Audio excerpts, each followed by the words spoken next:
Welcome to Think Big with Dan and Qasim. Join hosts Dan Melnick and Qasim Masood as they explore big ideas, limitless possibilities, and engage with visionaries, entrepreneurs, and thought leaders who dare to dream big, get inspired, motivated, and find practical tips for personal growth.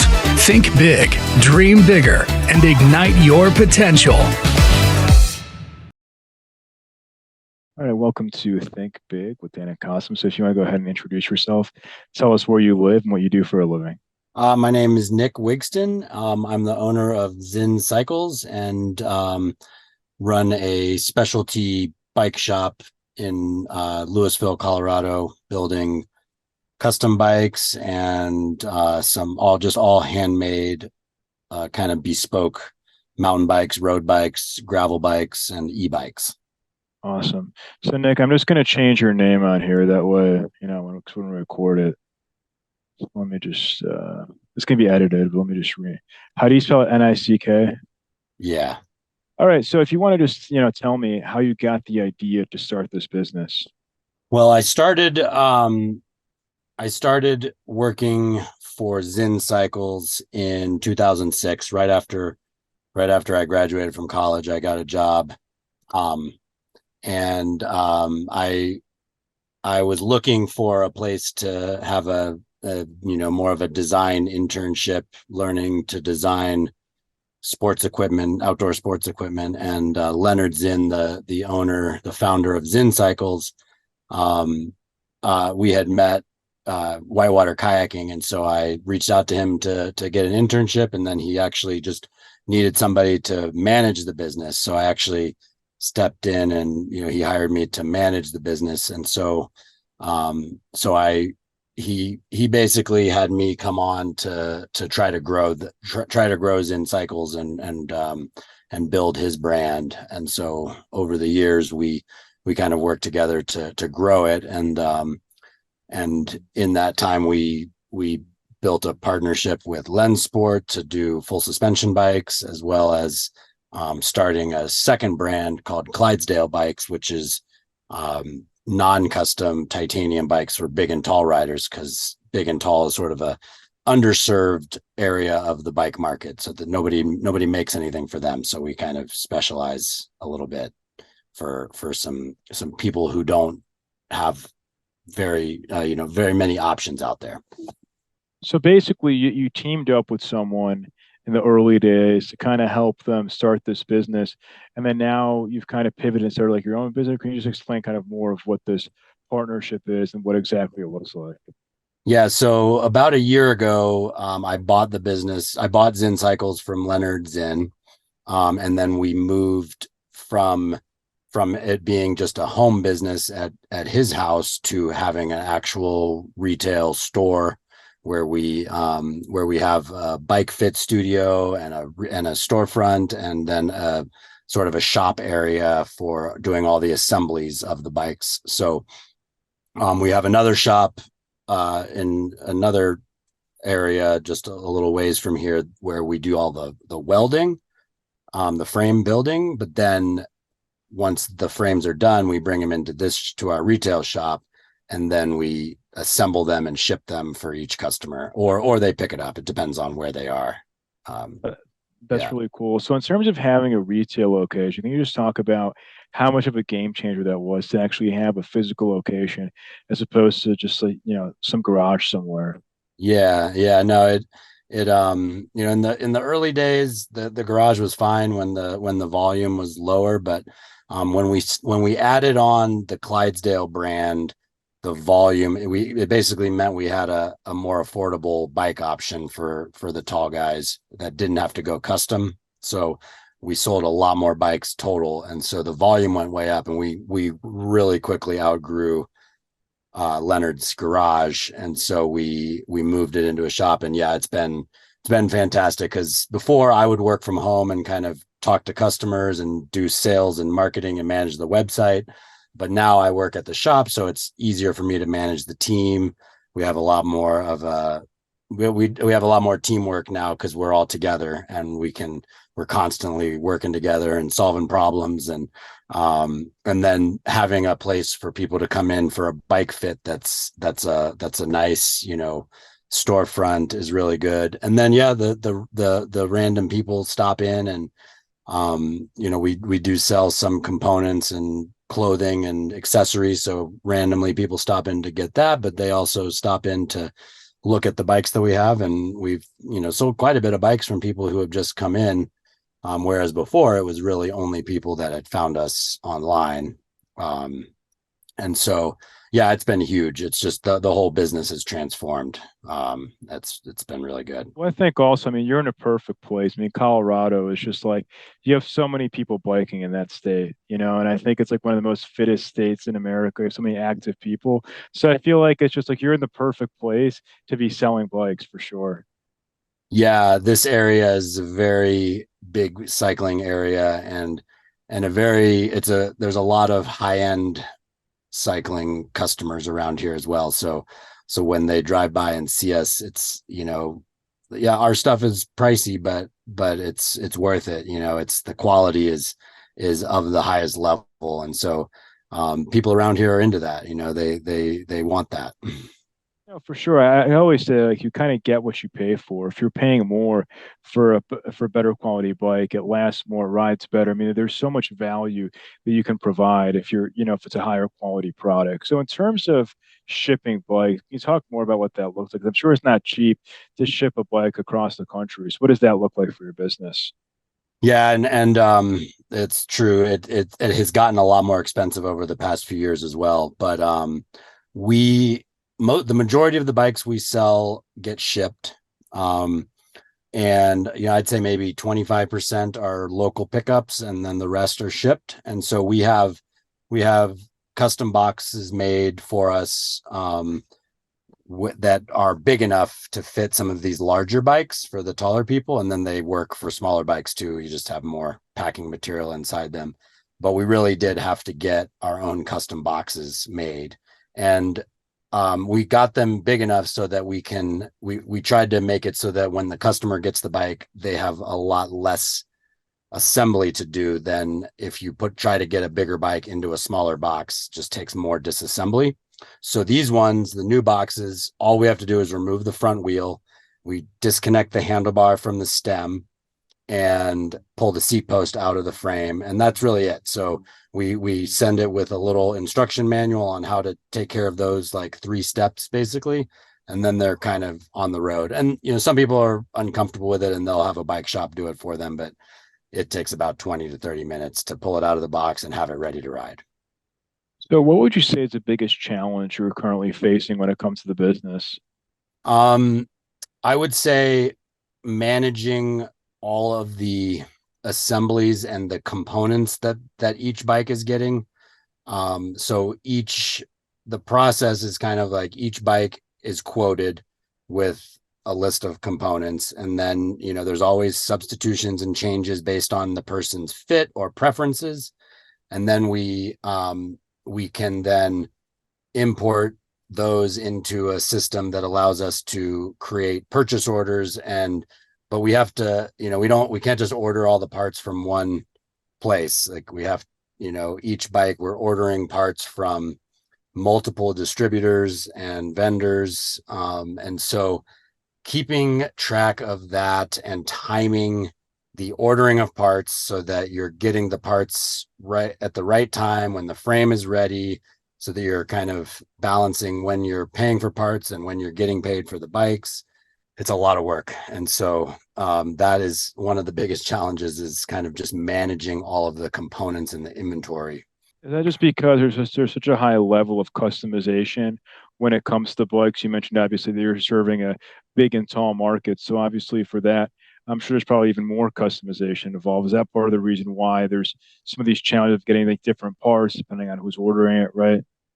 Yeah, yeah, it's true. Like, so one of the things that we do is custom length cranks. And so we can't get those from the places where we would normally buy all the derailleurs and shifters and stuff like that. So we have to keep inventory of longer cranks or shorter cranks for shorter people. And so that can be a challenge dealing with, trying to balance having them available, but not having too much inventory sitting on the shelf.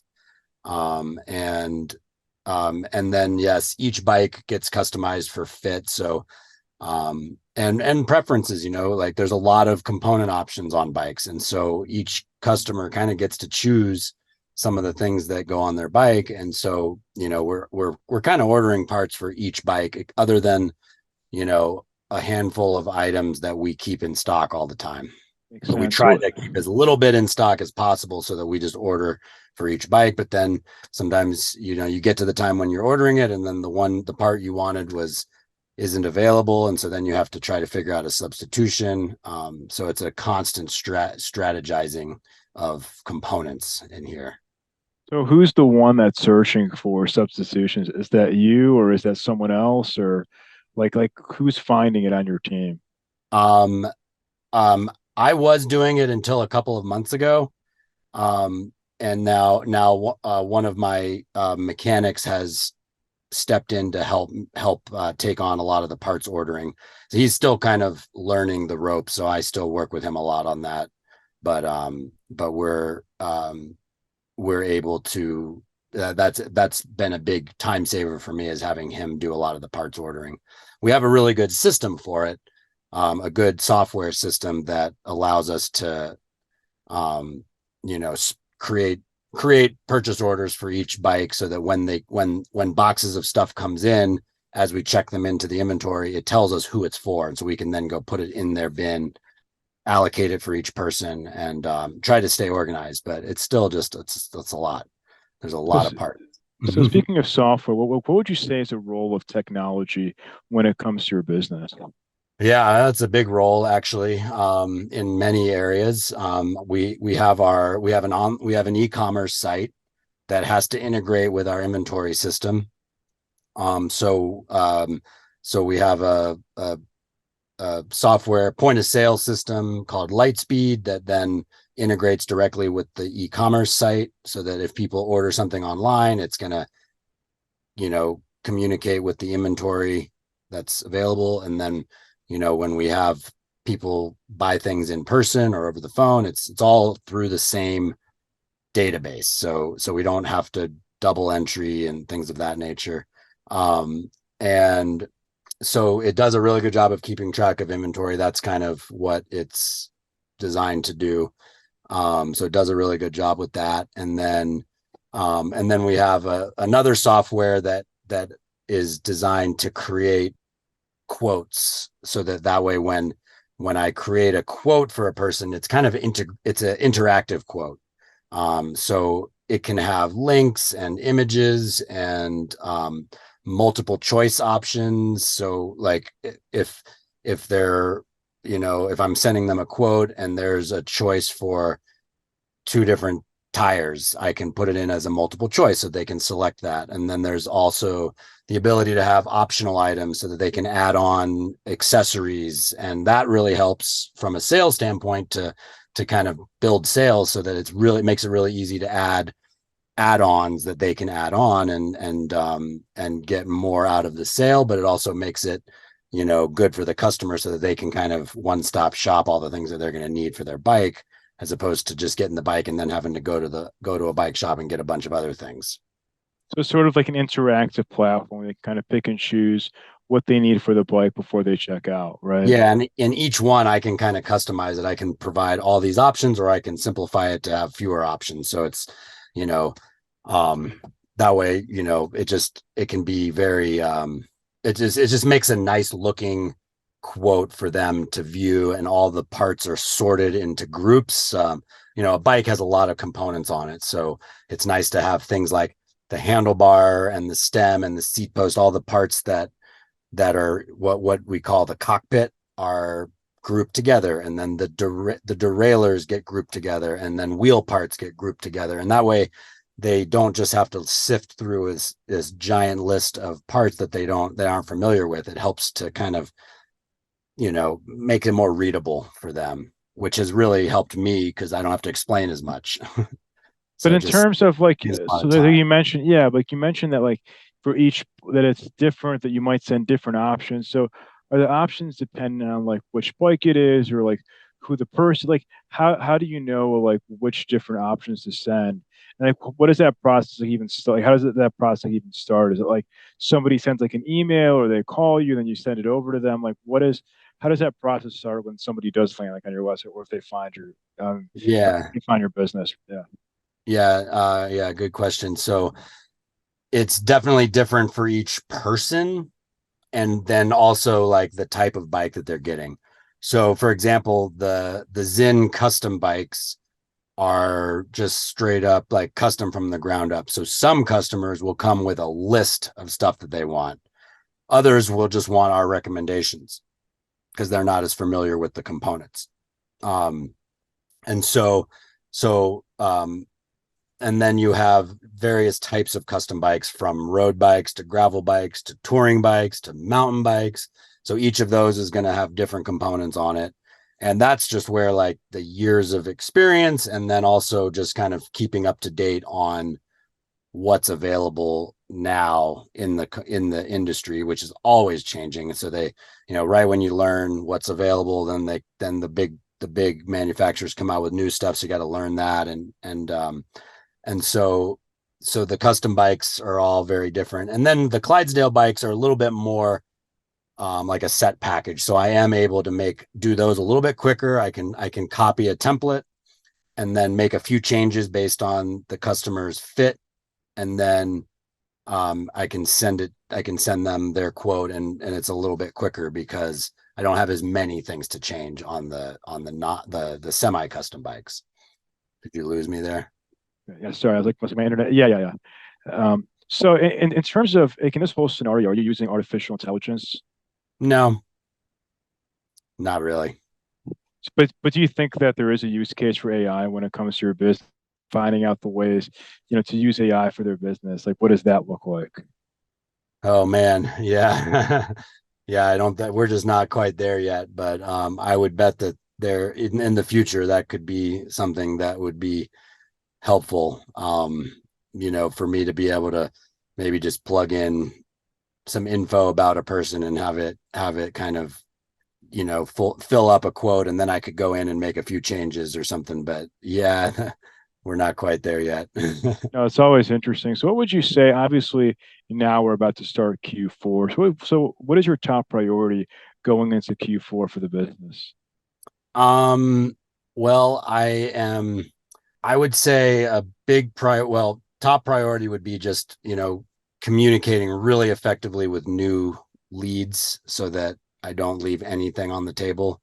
It gets real busy here. So at times when we're real busy, it can take longer to get back to people. So really trying to make that more efficient so that I'm not letting anybody wait, and really getting questions answered quickly. Cause then the orders, happen faster, and you don't potentially miss sales that maybe maybe we waited a little too long to contact them because we were too busy. So having people help me with the parts ordering has allowed me to really have more time to talk to customers.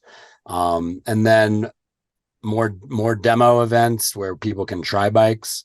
That's really important for the Lenz Sport bikes, which are handmade full suspension bikes.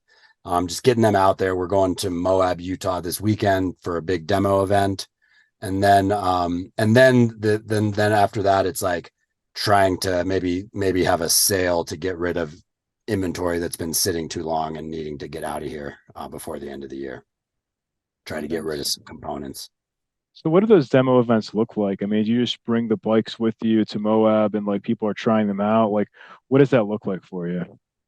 We're taking part in this giant demo event where a bunch of different vendors are participating. It's kind of like a trade show, but where people demo bikes instead of just looking at them. And so we're sitting like at a trailhead at Moab. We have our tents and banners and all of our demo bikes, and people will come up. They pay to get into the event, and then they get access to demo bikes from all the different brands. And and so then, yeah, it's a lot of work because we're talking about the bikes a lot. So we got to explain the same features and why they're good over and over and over. And then we're changing pedals for each person. You know, some people will have their own pedals. So you got to swap the pedals out. And then they go out for a ride and then they come back, and then you kind of got to like put them in the repair stand, adjust, make sure there's the shifting's adjusted, everything's riding, you know, everything's working well before you send it back out again. And so it's a constant kind of flow of demo rides. So that's a big one. And then we do some of our own where we just set up at a local bike park and just with our own bikes, nobody else, no other vendors there. And then those are nice because they're a little bit more intimate. You get to talk to people a little bit, you know, more casually. It's not as many people, but it's a little bit more personal. No, yeah, for sure. So what would you say, you know, if we're going to have this conversation again in 1 year from now, where do you expect things to go for the business? I expect my team to be taking on more of the smaller tasks that I do so that I can focus more on the big picture. And I also would expect to be doing more regular bike demo events, more and more bike fittings to get kind of bring more people in through the door. I think those are the big things that we're working towards. Awesome. So if somebody watching this wanted to reach out to you, do you mind sharing your website or social media handles? Best way to get in contact with you? Yeah, we have multiple websites throughout the brand, so it's kind of like a group of brands. So we have zincycles.com, lenzsport.com, and bikeclydesdale.com. And then all of our social media handles kind of match the website. So at Zincycles, at Lenz Sport, and at Bike Clydesdale. So, well, Nick, thank you so much for your time. We're rooting for you. Hopefully, I think a very successful Q4. And yeah, thanks again. Yeah, thank you so much. All right, bye. Bye.